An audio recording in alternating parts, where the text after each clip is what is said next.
Bueno, a ver, vos sabés que estás escuchando este dignísimo programa, que tenemos una pléyade, una miríada de columnistas, todos muy interesantes y cada uno en lo suyo. Y la verdad es que, no sé, por lo menos tengo la sensación de que se cubren muchos aspectos de nuestra existencia gracias a estos columnistas. No solo en la política, sino en todos los aspectos del el quehacer humano. Parece que estoy escribiendo. El quehacer humano. Pero hay algunos que están fijos en algunas ciudades y otros que agarraron la mochila y decidieron irse a recorrer este mundo de Dios.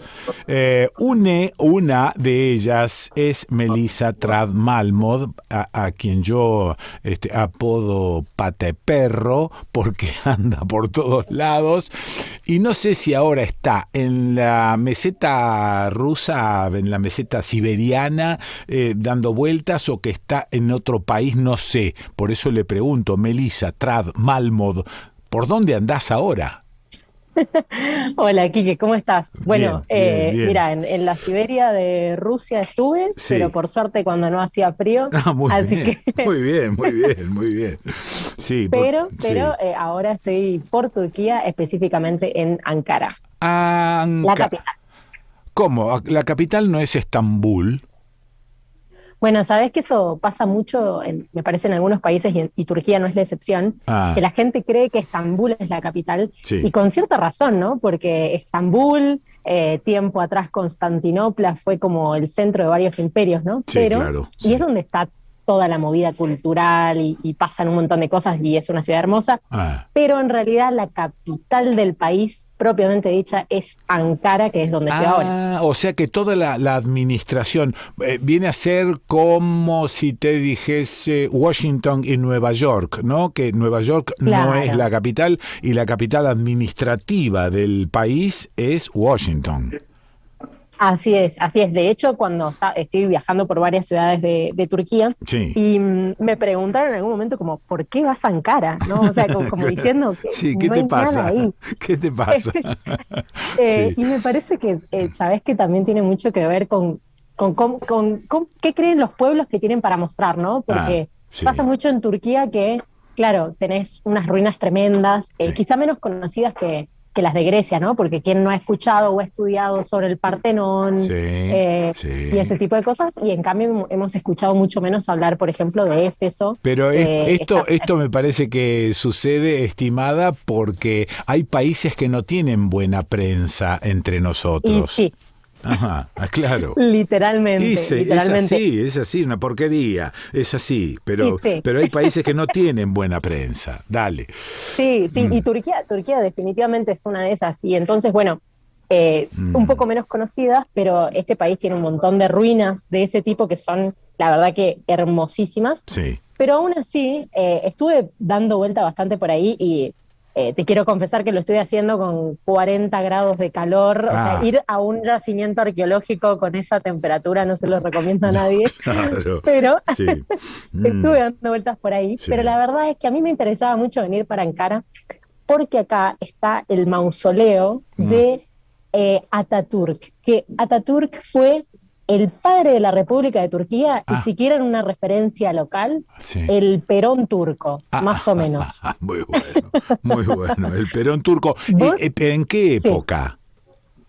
mira, Ataturk en realidad fue un héroe de la Primera Guerra Mundial, Ok, de la independencia turca, sí, y fue el primer presidente de Turquía. listo. Falleció más o menos, si no me equivoco, como en 1938, Sí, entonces fue en ese, como que su periodo de esplendor o de importancia para la historia turca, sobre todo tiene que ver entre ese periodo entre la Primera Guerra Mundial y y los años 30. Pero fue claro, un tipo que claro. sentó la República, además, hizo que este país, Sí, muy diferente de lo que pasa hoy en día, que si querés lo podemos charlar enseguida, sí. pero fue el tipo que hizo que este país fuera un lugar secular, que Ujú, ayudó a que las mujeres pudiesen votar, que hizo cambios en amo, la educación, en el claro, alfabeto, claro. trajo cambios en absolutamente todo. ¿Y cómo será que vos no podés pisar una ciudad de Turquía sin ver su cara. O sea, su cara está en los bondis, en los cafés, donde sea. O sea, es como, es el padre de la República,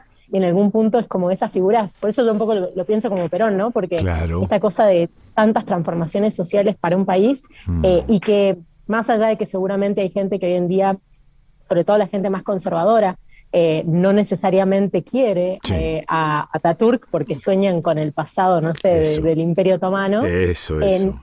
Nadie puede dejar de reconocer que el tipo cambió a este país. Contame cómo es la situación política actual, cómo está Turquía, ¿tiene guerras con países limítrofes?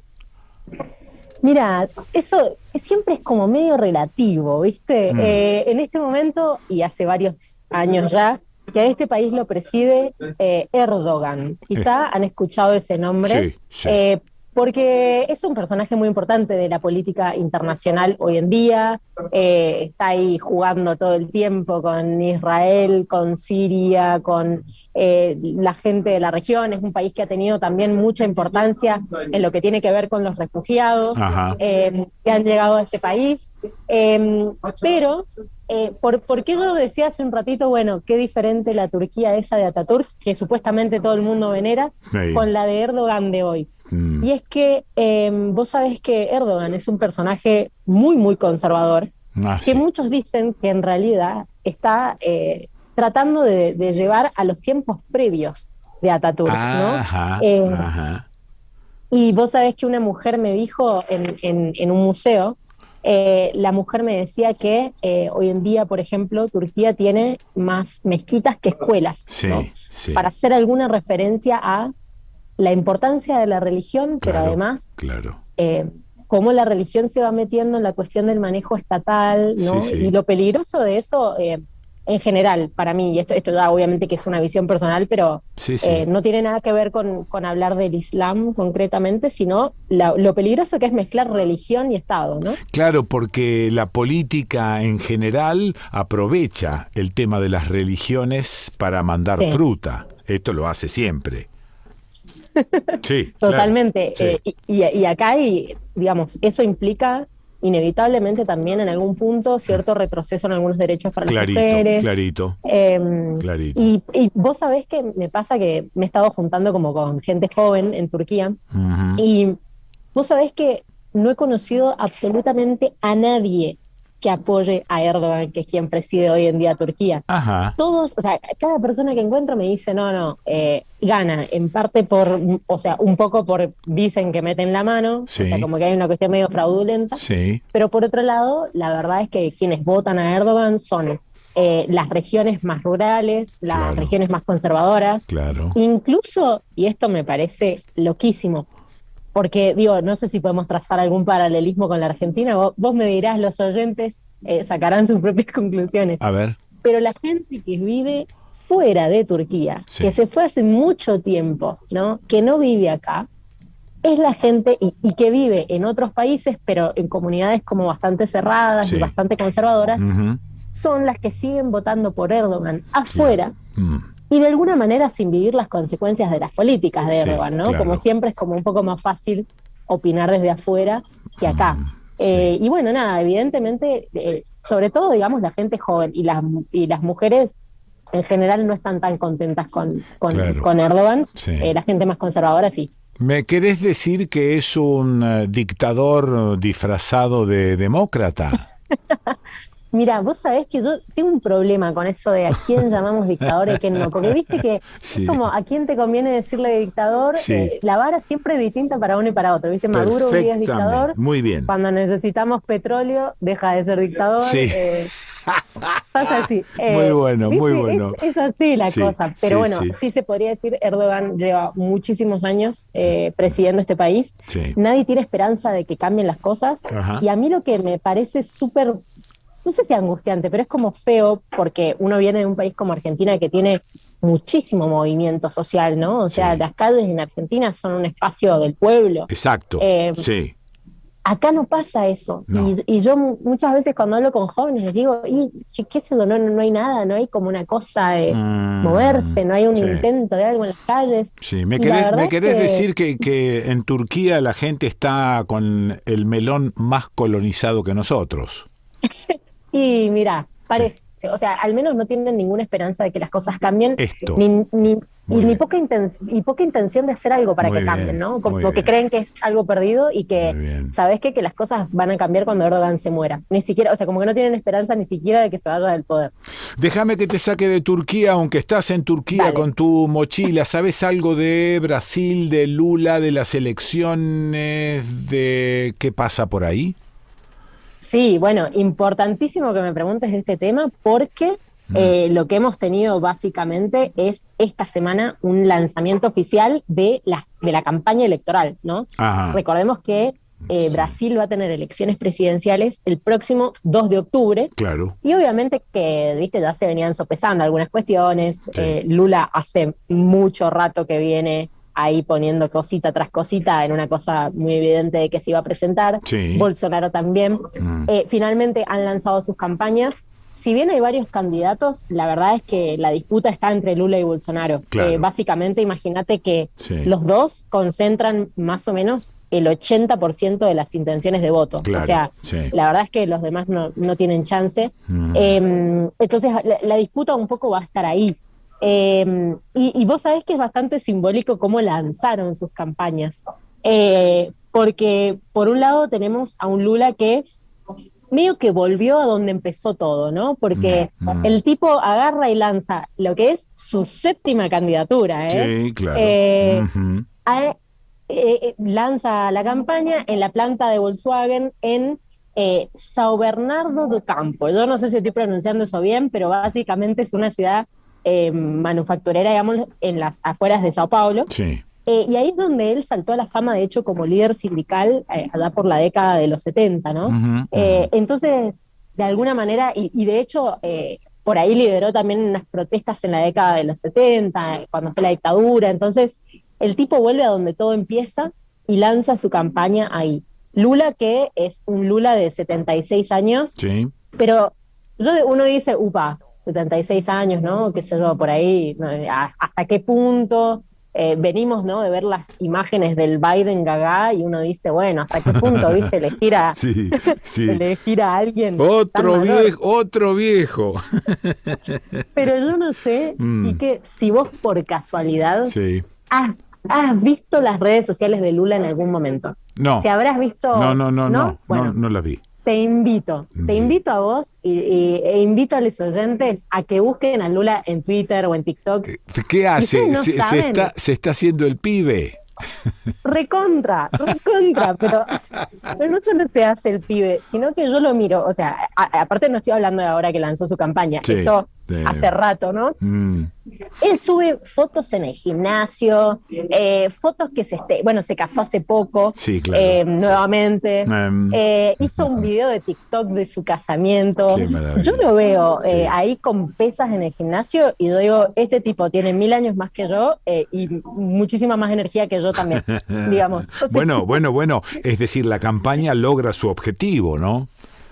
Sí, me parece que la campaña de Lula ha estado muy bien enfocada en algún punto en contrarrestar esa imagen, ¿no? De que la edad puede tener como algún peso negativo. Claro. Y del otro lado tenemos obviamente a Bolsonaro, Sí. que uno diría, después del desastre que fue Brasil con la pandemia, Sí, yo no claro. sé si vos te acordás del tipo hablando de la gripeciña cuando hablaba del COVID. Totalmente me acuerdo, sí. Pero la gente se olvida de esas cosas.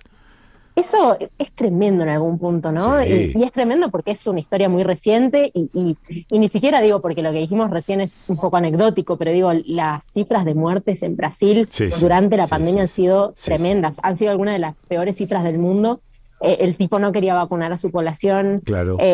Nada, hemos tenido mucho de eso, hemos tenido, ni hablar de todo su pasado hiper machirulo, Sí.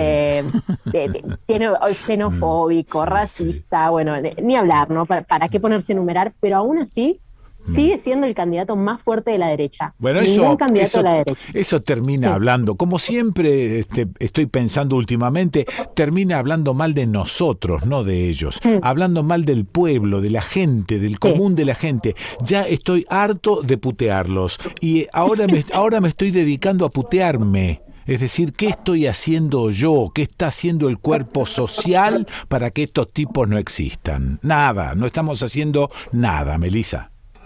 Totalmente, me parece atinadísimo lo que vos decís, y porque aparte, digo, si uno sale un poquito de la región también, claro. Hace rato que en Europa, por ejemplo, venimos viendo un ascenso de las ultraderechas, digamos, tremendo. Bueno, hemos visto también qué pasó en Estados Unidos con Trump, pero digo, estamos empezando a entrar, ojalá no terminemos de entrar, ¿no?, en un mundo donde uno puede decir cualquier cosa, ¿no? Y que, bueno, en nombre de la libertad de expresión como que todo está bien y permitimos como un montón de cuestiones racistas y demás. Pero bueno, pasa esto.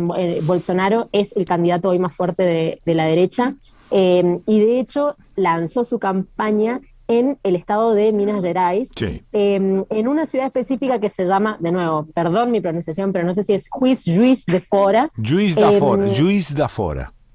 Ah, qué grande, Kiki, ahí con la data. Que no sé si ustedes se acuerdan, que fue el lugar en el que Bolsonaro, cuando fue digamos, antes de la celebración de los comicios que ganó, ¿no? Estamos hablando hace un par de años, fue la ciudad donde lo apuñalaron. Hubo una persona con problemas de salud mental que lo apuñaló en esa campaña, en el 2018. Ajá. Y entonces Bolsonaro vuelve ahí, no sé si como una clase de mártir o qué. No, una víctima. Arranca desde la víctima. Dale, vamos. Exacto. Y bueno, ahí arranca o lanza un poco su campaña. Ahora, ¿qué te puedo decir de qué podemos esperar? Obviamente, más cerca de la fecha tendremos percepciones más certeras, ¿no? Porque nos queda un mes y medio. Pero aparentemente gana Lula. No sé. Bueno, ¿vos qué decís? ¿Sí? Bueno, mira, yo no soy súper amiga de las encuestas, digamos. ¿Sabes qué? Me molesta la especulación, ¿viste? Esa cosa de que... Y la cantidad de veces que se han equivocado aparte, pero bueno, quizá, ¿viste? Algún economista me mata cuando digo esto, algún sociólogo, pero la verdad es que yo no soy tan amiga de las encuestas, pero la realidad es que todas las encuestas hoy coinciden en que gana Lula. La discusión es un poco si Lula gana en primera o en segunda vuelta. La campaña de Lula como que siempre estuvo apostando como a ganar en primera, ¿no? Como para que fuera como un triunfo así como de una aplastador. La verdad es que no se sabe si va a ser posible porque los números a Bolsonaro le están dando un poquito mejor ahora, por lo cual Lula podría llegar a tener que ir a segunda vuelta. Brasil, la mayoría de los presidentes han ganado en segunda vuelta de todas maneras, o sea que como que no sería necesariamente algo grave, pero así como se descuenta que lo más probable es que gane Lula, sí te puedo decir que hay toda una preocupación alrededor también de qué pasa si gana Lula, en términos de qué van a hacer del otro lado. Porque Bolsonaro ha estado coqueteando mucho con el tema de las Fuerzas Armadas, con los desfiles militares. Hace muchísimo tiempo ya que dijo que medio que empezó a hablar de fraude, antes de que se dé una elección, ¿viste? Nada, hay como un poco de temor ahí en muchos sectores de Brasil de pensar qué puede pasar, ¿no? Ante un triunfo de Lula, qué puede pasar como el día después, de alguna manera, ¿no? Melissa, se habla mucho de democracia versus volver a tiempos oscuros. ¿Dónde vas a estar cuando te vuelva a llamar? No sabes. No tengo idea. Bueno. Eso es lo más interesante de estas conversaciones, que nunca sé por dónde andás, pero te vuelvo a llamar. Lo dejamos en suspenso. Dale, te mando abrazo grandote y te agradezco muchísimo esta comunicación. Otro abrazo para vos, Kiki, y para todos los oyentes. Obviamente saben que pueden seguir profundizando sobre estos temas, mi viaje, todo, en mis redes sociales, Melissa Trad, TRAD. Me buscan por ahí, les mando un saludo a todos. Vos sabés la cantidad de gente que me escribe porque te escucha a vos, Quique. Así que bueno, nada, les mandamos un abrazo a todos. Besote. Chau.